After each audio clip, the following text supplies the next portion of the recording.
Hi అండి. శ్రీరామనవమి హిందూ మతంలో అత్యంత ప్రజాదరణ పొందిన దేవతల్లో ఒకరైన రాముడు జననాన్ని జరుపుకునే భారతీయ హిందూ పండుగ. శ్రీరాముడు వసంత ఋతువులో చైత్రశుద్ధ నవమి గురువారం నాడు పునర్వసు నక్షత్రపు కర్కట లగ్నంలో సరిగ్గా అభిజిత్ ముహూర్తంలో అంటే మధ్యాహ్నం 12 గంటల వేళలో త్రేతాయుగంలో జన్మించారని భక్తుల విశ్వాసం. ఆ మహనీయుని జన్మదినమున ప్రజలు పండగగా జరుపుకుంటారు. 14 సంవత్సరాల అరణ్యవాసం, రావణ సంహారం తరువాత శ్రీరామ సీతా సమేతంగా అయోధ్యలో పట్టాభిషిక్తుడైనాడు. ఈ శుభ సంఘటన కూడా చైత్రశుద్ధ నవమి నాడే జరిగిందని ప్రజల నమ్మకం. శ్రీ సీతారాముల కళ్యాణం కూడా ఈ రోజునే జరిగిందంట. శ్రీరామనవమి పండగ రోజున శ్రీ సీతారాముల కళ్యాణ మహోత్సవాన్ని అయోధ్య, భద్రాచలం, ఒంటిమిట్ట, గొల్లలమావిడ ఆలయాల్లో ఘనంగా నిర్వహిస్తారు. అదేవిధంగా శ్రీరాముని ఆలయాలు, ఆంజనేయ దేవాలయాల్లో కూడా ప్రత్యేక పూజలు, కళ్యాణోత్సవాలు జరుపుతారు. అయోధ్య రామ మందిరం మన దేశంలోనే ప్రసిద్ధ రామాలయాల్లో మొదటిది. ఈ మందిరం ఉత్తరప్రదేశ్లోని అయోధ్యలో నెలకొన్న హిందూ దేవాలయం. ఇది రాముని జన్మభూమి. 2024 జనవరి 22న బాలరాముడు ప్రాణప్రతిష్ఠ జరిగిన విషయం అందరికీ తెలిసిందే. ముదురు రంగు కృష్ణశిలపై రామ్లల్లా 51 అడుగులు పొడవుతో 5 ఏళ్ల బాలుళ్ళ విల్లు బాణం పట్టుకొని దర్శనమిస్తారు. ఇది మన దేశంలో ప్రసిద్ధి చెందిన రామాలయం. ఆంధ్ర, తెలంగాణ, తెలుగు రాష్ట్రాల్లో అయితే భద్రాచలం ప్రసిద్ధ రామాలయం. పవిత్రమైన గోదావరి నది తీరాన శ్రీరామచంద్రుడు సీతాలక్ష్మణ సమేతుడై స్వయంభుగా కొలువైన ప్రాంతం పావన భద్రాద్రి క్షేత్రం. ఇక్కడ స్వామివారు సీతాలక్ష్మణ సమేతుడై చతుర్భుజుడిగా వెలిశారు.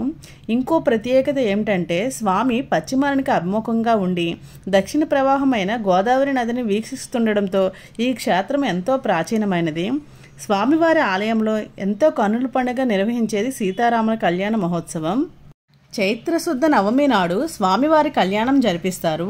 ఈ కళ్యాణంలో స్వామివారి కట్టే తాలిబొట్టును రామదాస్ చేయించాడు. ఇప్పటికీ ఆ మంగళసూత్రాన్ని వినియోగిస్తున్నారు. సీతారాముల కళ్యాణ మహోత్సవం చూడడానికి రాష్ట్రం నలుమూల నుండే కాకుండా వివిధ రాష్ట్రాల నుండి కూడా భక్తులు తరలి వస్తారు.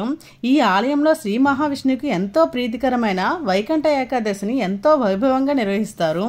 ఏకాదశికి గోదావరి నదిలో నిర్వహించే తెప్పోత్సవం, ఉదయం 5 గంటలకు జరిగే వైకుంఠ ద్వార దర్శనం చూసేవారికి ఎంతో నయనానందకరంగా ఉంటుంది. ఈ ఆలయం నుండి పర్ణశాలకైతే 45 కిలోమీటర్లు ఉంటుంది. ఆంధ్రప్రదేశ్ రాష్ట్రంలో ప్రసిద్ధ రామాలయాల్లో మొదటిది ఒంటిమిట్ట కోదండ రామాలయం. ఇది వైఎస్ఆర్ జిల్లాలోని ఒంటిమిట్ట గ్రామంలో ఉన్న ఒక హిందూ దేవాలయం. హనుమలేని రాముని కోవిల. ఇక్కడ మూలమూర్తులు కోదండరాముడు, సీతాదేవి, లక్ష్మణస్వామి. సీతారామ లక్ష్మణుల విగ్రహాలను ఏకశిలతో ఉన్నందున ఈ క్షేత్రము ఏకశిలా నగరం అని ప్రసిద్ధి చెందింది. ఆంధ్రప్రదేశ్ ప్రభుత్వము శ్రీరామనవమి రోజున ఆలయంలో అధికారికంగా ప్రత్యేక కార్యక్రమాలను నిర్వహిస్తుంది.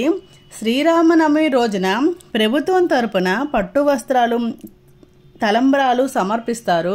హనుమంతుని ఆగమనానికి మునిపే ఈ ప్రాంతంలో శ్రీరామచంద్రమూర్తి సందర్శించినట్లు పురాణాల ద్వారా తెలుస్తుంది. అందుకే ఇక్కడ కోవిల్లో ఆంజనేయ స్వామి రామయ్య తండ్రి చెంత కనిపించరు. నవ్యాంధ్ర ఏర్పడిన తరువాత ఈ ఆలయం ఉన్న ఒంటిమిట్ట ఆంధ్ర భద్రాచలంగా పేరుగాంచింది. ఈ ఆలయం కడప నుంచి రాజంపేటకు వెళ్లే మార్గంలో 27 కిలోమీటర్ల దూరంలో ఒంటిమిట్ట గ్రామంలో ఉంది.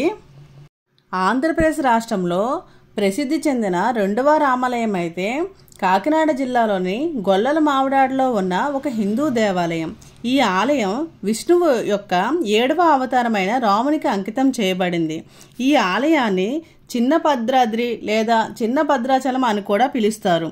ఇది చాలా ఎత్తైన 2 గోపురాలను కలిగి ప్రసిద్ధి చెందింది. తూర్పు ముఖంగా ఉన్న గోపురం దాదాపు 160 నుండి 170 అడుగులు ఎత్తు, 9 అంతస్తులు మరియు 5 కలశములు కలిగి ఉండగా పశ్చిమ వైపు ఉన్న గోపురం దాదాపు 200 నుండి 210 అడుగులు ఎత్తు, 11 అంతస్తులు మరియు 5 కలశములు కలిగి ఉంటుంది. శ్రీరామనవమి, వైకుంఠ ఏకాదశి, విజయదశమి పండుగలు ఇక్కడ జరుపుతారు. రాజమండ్రి నుండి అయితే ఈ గొల్లలమావిడాడ 45 కిలోమీటర్ల దూరంలో ఉంది. అదే కాకినాడ నుండి అయితే 35 నుంచి 40 కిలోమీటర్ల దూరంలో ఉంది. మీలో ఎవరైనా ఈ దేవాలయాల్లో ఏ దేవాలయంకైనా ఈ శ్రీరామనవమికి వెళ్ళి దర్శించుకున్నట్లయితే కామెంట్ చేయండి. నా వీడియో కనుక నచ్చినట్లయితే లైక్ చేయండి, కామెంట్ చేయండి, సబ్స్క్రైబ్ చేసుకోవడం మర్చిపోకండి.